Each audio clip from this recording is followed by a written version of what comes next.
Parallel চ্যানেলকে আমরা পিসি বলি।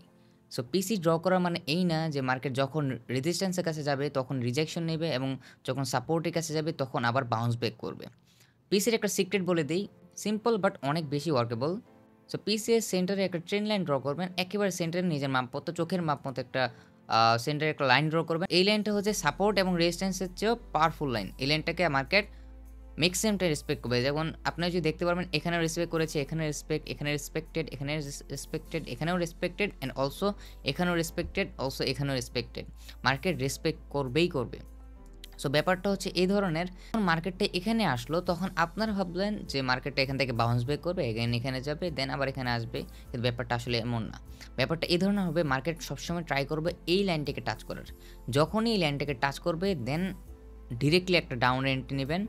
যখনই টাচ করবে তার মানে এই না, মার্কেটটা যদি টাচ করে এই লেভেলের একটা ফেক ব্রেকআউট দেয় অথবা এই লেভেলের নিচে ক্লোজ হয় টাচ করে, তখনই এর পরের ক্যান্ডেলটা আপনি 1 মিনিটের জন্য ডাউন নেবেন, সেটা উইন হবেই হবে।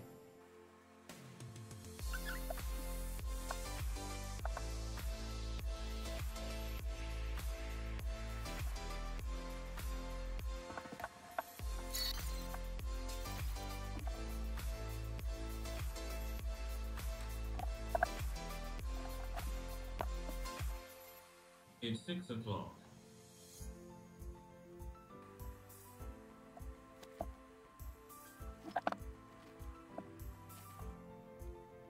সো আমি দেখতে পাচ্ছি যে ট্রেডটা উইন হয়ে গেছে আমাদের।